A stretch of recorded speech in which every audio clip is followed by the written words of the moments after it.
vacation that I took has not been good, and today is the last day. I went out fishing probably on 4 consecutive days. The first 2 days were really bad. I didn't catch anything, and on the third day, I hooked into a wild jack.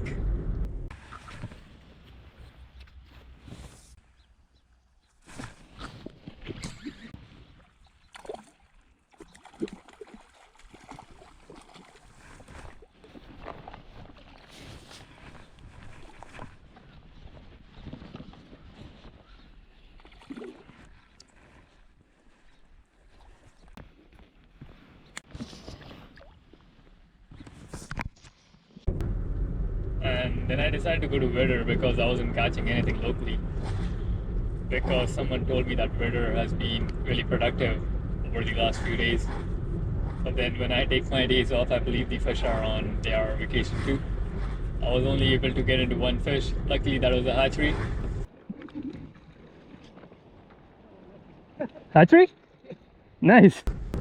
So no complaints about it, but let's see how today is gonna be. Today I'm planning to move around and try to find the fish. If I catch something, I catch something. If I don't, then still I won't complain about it because at the end of the day I was enjoying my time. I was out there fishing rather than being at work and just thinking about fishing. So I'm almost at the river. Let's see how this is gonna go. I started my morning on the same spot that gave me a wild jack just a few days ago. This is one of my most favorite fishing holes on the entire river, and this has always produced me some fish in the past. But this year, I was only able to pull out a couple wild coho out of here. And this morning again, I didn't catch anything, so after spending about 15 to 20 minutes, I decided to try a different spot somewhere downriver because the tide had just started moving in. For the type of water that I'm fishing, I always try to size down on my spinners and spoons, but in hopes of getting some distance to my cast, I start with casting this prime lure spinner in size 4. It was nice to see the tide slowly moving in, and I was able to see some rises in the distance. I prefer to fish the incoming tide when I'm targeting the moving fish, and in almost every other case, I just prefer to fish the first light.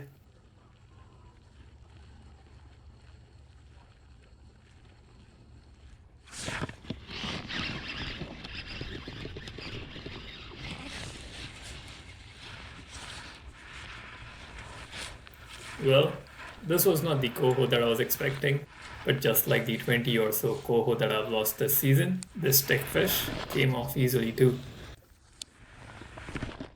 Since I was able to see some activity in the water, it did not make sense for me to move to a different spot. So instead of switching the spot, I decided to switch up my lure. As I mentioned earlier, I tried to size down on my spinners and spoons whenever and wherever I could. And the quarter-ounce rooster tails just fit my requirements in most of the situations. And in terms of choosing the color, I just like to stick with the basic principle. On a cloudy day, I try to stick with bright colors. And on a sunny day, I try to stick with something basic, like a black body spinner with some flash to it. Well, I'm not an expert when it comes to salmon fishing, and this is just the basic guidelines that I have set for myself. What works for me might not necessarily work for you. So if you're feeling a little generous, do let me know what works for you. But having said that, I still believe that the fish only bites when it wants to bite.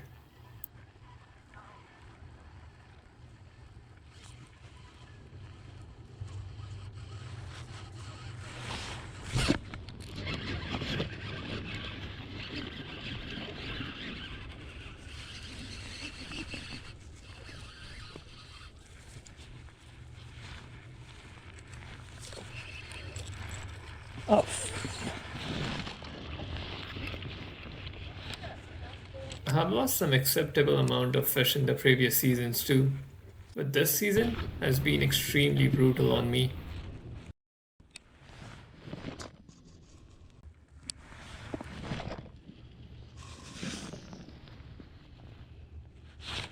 I was not really happy on losing that fish, but at the same time, I became confident that my choice of lure was working. Once I figure out the lure that is working, I just like to rinse and repeat for at least another 10 casts.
Oh, that's a big coho.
The hatchery.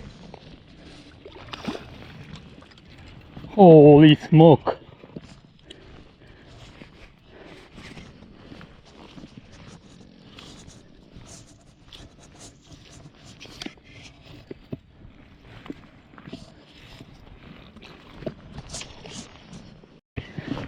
Yeah, it's a massive one. And just like that, I got my PB hatchery coho. This fish might be pretty average for a lot of pros out there, but to me, it is my PB sitting at 7 pounds and 75 ounces and 27 inches long. This is the biggest coho I've ever caught, and happened to be a hatchery too. I'm guessing 7, but it could be more. Massive hatchery.